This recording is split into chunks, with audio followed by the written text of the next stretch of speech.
ഈശോയ്ക്കും പരിശുദ്ധ അമ്മയ്ക്കും ആയിരം നന്ദി പറയുന്നു.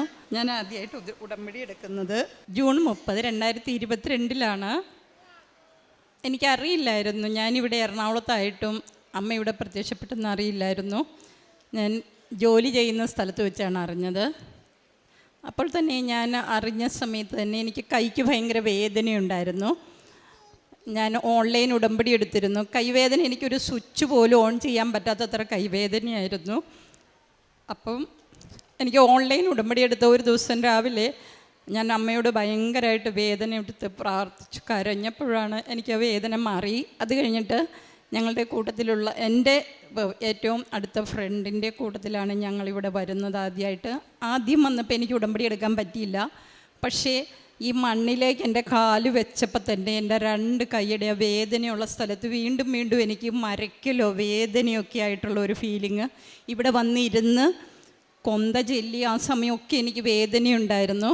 ഞാൻ ചേച്ചിയോട് പറഞ്ഞു, ചേച്ചി എൻ്റെ കൂട്ടത്തിൽ വന്നിട്ടുണ്ട് ഇപ്പോൾ. ചേച്ചിയോട് പറഞ്ഞിട്ട് അത് കഴിഞ്ഞ് ഞങ്ങൾ ഇവിടുന്ന് പുറത്തിറങ്ങിയിട്ട് പിന്നെ എനിക്ക് ആ വേദനയില്ല.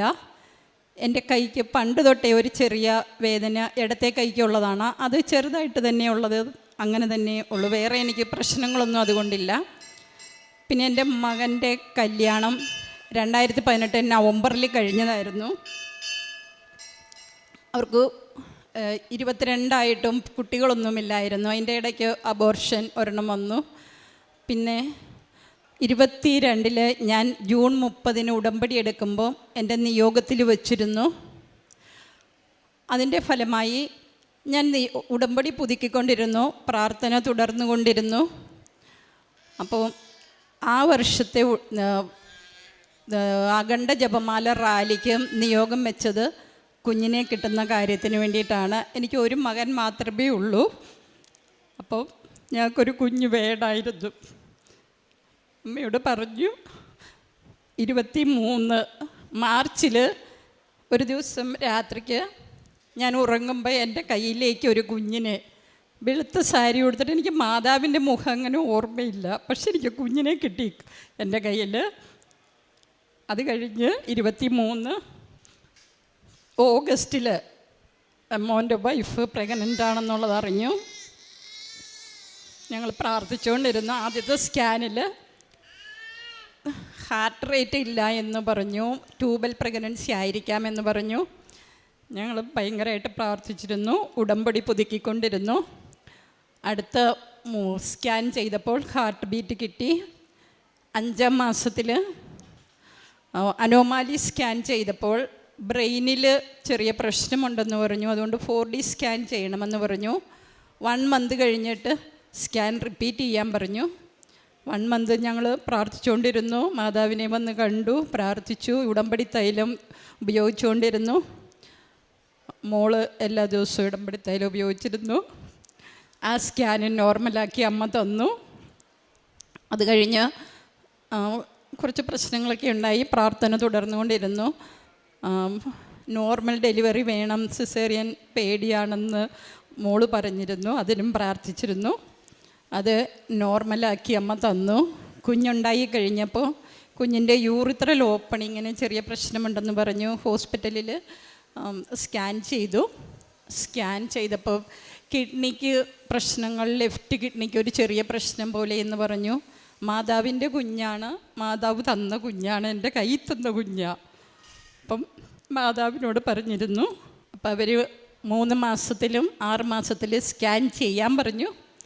അപ്പം സ്കാൻ 6-ാം മാസത്തിൽ ചെയ്താൽ മതിയെന്ന് പറഞ്ഞു. 6-ാം മാസത്തിൽ ചെയ്തു. ഞാൻ അതിനുവേണ്ടി എനിക്ക് കിട്ടിയ വചനമാണ് പ്രഭാഷകൻ 36:6-7. അത്ഭുതങ്ങളും അടയാളങ്ങളും വീണ്ടും പ്രവർത്തിച്ച് അങ്ങയുടെ കരബലം പ്രകടമാക്കണമേ. പിന്നെ ഞാൻ എപ്പോഴും റിപ്പീറ്റ് ചെയ്ത് പറയുന്ന വചനമാണ് ഏശയ്യ 54:4. ഭയപ്പെടേണ്ട, നീ ലജ്ജിതയാവുകയില്ല, നീ അപമാനിതയാവുകയുമില്ല. പിന്നെ ഏശയ്യ 45:2. ഞാൻ നിനക്ക് മുൻപേ പോയി മലകൾ നിരപ്പാക്കുകയും, ആ ഒരു വചനം, അതെല്ലാം ഞാൻ എപ്പോഴും പ്രാർത്ഥിച്ചുകൊണ്ടിരിക്കുന്ന വചനങ്ങളായിരുന്നു. പിന്നെ ഞാൻ അമേരിക്കയ്ക്ക് പോകാൻ വേണ്ടി കുറേ വർഷങ്ങളായിട്ടൊക്കെ ശ്രമിച്ചിരുന്നു. അതൊന്നും നടന്നില്ല. പിന്നെ ഞാൻ അവസാനം ടൂറിസ്റ്റ് വിസയിൽ പോകാൻ വേണ്ടിയിട്ട് പ്രാർത്ഥിച്ചിരുന്നു. എൻ്റെ പ്രൊഫഷൻ മൂലം എനിക്ക് വിസ കിട്ടില്ലെന്നാണ് പറഞ്ഞിരുന്നത്. ഞാൻ ഡേറ്റ് ഇട്ട് പ്രാർത്ഥിച്ചിരുന്നു. നവംബർ 13, 14 ദിവസം ആയിരുന്നു. അമ്മ ആദ്യത്തെ ദിവസം തന്നെ എനിക്ക് ഒറ്റ പോക്കിൽ തന്നെ എനിക്ക് വിസ സ്റ്റാമ്പ് ചെയ്ത് തന്നു. പിന്നെ ഉടമ്പടി തൈലവും ഉടമ്പടി നേർച്ച വസ്തുക്കളും എല്ലാ ദിവസവും ഉപയോഗിക്കുന്നുണ്ട്. എന്ത് കാര്യം വന്നാലും ഞാൻ അതെല്ലാം ഉപയോഗിക്കും.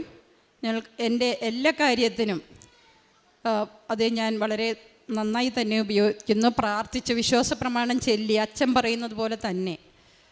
പിന്നെ ഉടമ്പടി കൃപാസനം പത്രം എല്ലാ മാസവും ഞങ്ങളിവിടെ വരുന്നുണ്ട്. എൻ്റെ ഫ്രണ്ടും ഞങ്ങൾ കുടുംബത്തോടെ ഫ്രണ്ടും ഫാമിലിയും ഞാനും വരും. ഞങ്ങൾ പത്രം വാങ്ങുന്നു, കൊടുക്കുന്നു. പിന്നെ ബൈബിൾ വായന, കുമ്പസാരം എല്ലാം ചെയ്യുന്നു.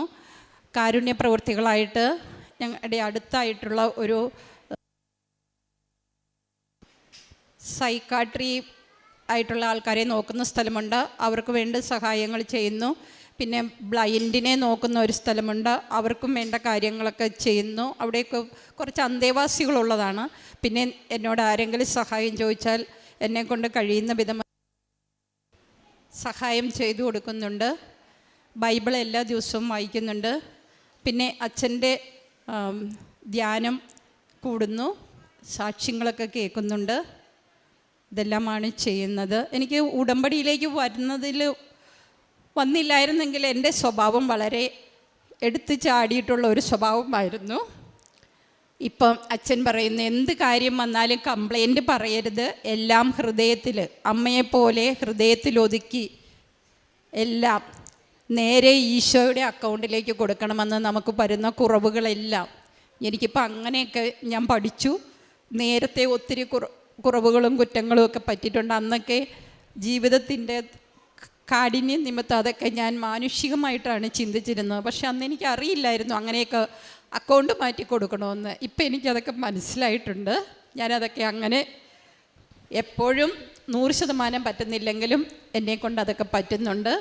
എനിക്ക് ക്വയറ്റായിട്ട് നിൽക്കാൻ പറ്റുന്നുണ്ട്. എല്ലാത്തിനും ഉടമ്പടിയിലേക്ക് വന്നത് ഒരു വലിയ ദൈവാനുഗ്രഹമായിട്ട് തന്നെ ഞാൻ കാണുന്നു. ദൈവത്തിന്, എൻ്റെ കുടുംബത്തിന് ലഭിച്ച അനുഗ്രഹത്തിനും ഈശോയ്ക്കും മാതാവിന് പ്രത്യേകം നന്ദി പറഞ്ഞുകൊണ്ട് നന്ദി. ഉൽപ്പത്തിയുടെ പുസ്തകം 30:22. ദൈവം റാഹേലിനെ സ്മരിച്ചു. അവിടുന്ന് അവരുടെ പ്രാർത്ഥന കേൾക്കുകയും അവരുടെ വന്ധ്യത്വം അവസാനിപ്പിക്കുകയും ചെയ്തു.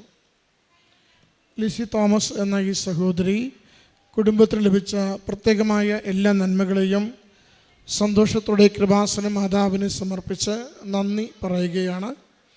വളരെ പ്രത്യേകമായിട്ട് മകൻ്റെ വിവാഹം, കുടുംബത്തിന് ഒത്തിരി നാളായി ആഗ്രഹിച്ച് കാത്തിരുന്ന ഒരു കുഞ്ഞിന് വേണ്ടിയുള്ള പ്രതീക്ഷകൾ, ആദ്യം ഒന്ന് ഉരുവായെങ്കിലും നഷ്ടപ്പെട്ടു പോയത്, വീണ്ടും അടുത്തതിനു വേണ്ടിയുള്ള കാത്തിരിപ്പ്, ആ നാളുകളിലൊക്കെ പ്രയാസം നേരിടുമ്പോൾ പരിശുദ്ധ അമ്മ മാതാവിൻ്റെ ഉടമ്പടിയിൽ കൂടുതൽ ശരണപ്പെട്ട് വിശ്വസിക്കുകയും ആഗ്രഹത്തോടുകൂടി നേർച്ച വസ്തുക്കൾ, പ്രത്യേകിച്ച് ഉടമ്പടി തൈലം ഉപയോഗിച്ച് പ്രാർത്ഥിക്കുകയും ചെയ്തതിലൂടെ വേഗം ഒരു ഗർഭധാരണത്തിലേക്കുള്ള സാധ്യത തെളിയുകയും, എന്നാൽ ആ ഗർഭ കാലഘട്ടം മുഴുവനും പല വിധത്തിലുള്ള പ്രയാസങ്ങളിലൂടെ കടന്നുപോയി.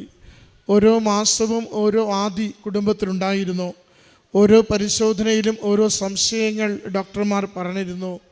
അപ്പോഴൊക്കെയും പ്രതീക്ഷ കൊടുത്തതും വിശ്വസിച്ചതും ഒരു ആരോഗ്യമുള്ള കുഞ്ഞ് നോർമൽ ഡെലിവറിയിലൂടെ ലഭിക്കുമെന്ന് കുടുംബത്തിന് നിരന്തരം അതിൽ വിശ്വസിച്ച് നിൽക്കുവാൻ സഹായിച്ചതും പരിശുദ്ധ കൃപാസന മാതാവിൻ്റെ ഉടമ്പടിയായിരുന്നു.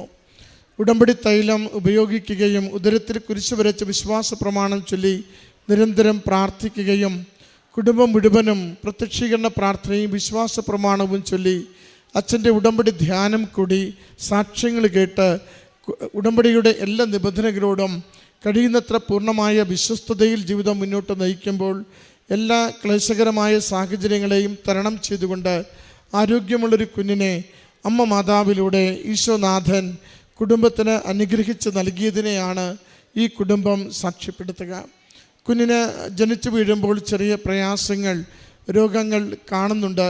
യുരുത്രയിലുള്ള ട്യൂബിൻ്റെ വിഷയങ്ങളാണത്. എന്നാൽ അതും വളരെ വേഗം തന്നെ കണ്ടെത്തുവാനും പരിപൂർണമായി സൗഖ്യത്തിലേക്ക് നയിക്കുവാനും അമ്മ മാതാവ് കുടുംബത്തെ സംരക്ഷിക്കുകയും നയിക്കുകയും ചെയ്തതിനെയും സന്തോഷത്തോടു കൂടി സഹോദരി സാക്ഷ്യപ്പെടുത്തുകയാണ്. സഹോദരിയുടെ വാക്കുകൾ നമ്മൾ കേൾക്കുന്നത് അത് ഉടമ്പടി എത്രത്തോളം ജീവിതത്തെ സ്വാധീനിച്ചുവെന്നാണ്. കൂടുതൽ വിശ്വാസത്തിൽ വളരുവാൻ, കൂടുതൽ സ്വഭാവത്തെ ശാന്തതയുള്ളതാക്കുവാൻ, മറ്റുള്ളവർക്ക് നന്മ ചെയ്യുവാനുള്ള നിരന്തരമായ ശ്രദ്ധയും ചൈതന്യവുമൊക്കെ കൊടുത്തുകൊണ്ട് ജീവിതത്തെ കൂടുതൽ ദൈവാശ്രയത്വത്തിലും പരിശുദ്ധമ്മയുടെ സംരക്ഷണയിലും കൂടുതൽ വിശ്വാസത്തിൻ്റെ വെളിച്ചത്തോടു കൂടി ജീവിക്കുവാൻ സഹോദരിയെ സഹായിച്ചത്, ദൈവവചനം അറിഞ്ഞ് മനസ്സിലാക്കി പഠിക്കുവാൻ മകളെ സഹായിച്ചതിനെയൊക്കെയാണ് സാക്ഷ്യത്തിൽ കൂടുതലായി ഏറ്റുപറയുന്നത്.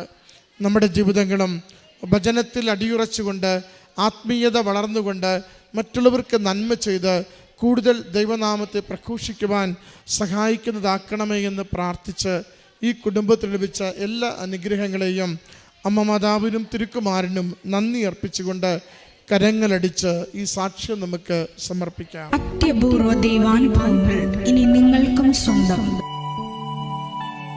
ഈ യൂട്യൂബ് ചാനൽ ഇതുവരെ സബ്സ്ക്രൈബ് ചെയ്തിട്ടില്ലെങ്കിൽ ഇപ്പോൾ തന്നെ സബ്സ്ക്രൈബ് ചെയ്യുക. ഈ വീഡിയോ ഇപ്പോൾ തന്നെ നിങ്ങളുടെ സുഹൃത്തുക്കൾക്ക് ഷെയർ ചെയ്തുകൊണ്ട് കർത്താവിൻ്റെ പ്രേക്ഷിതരാകുക.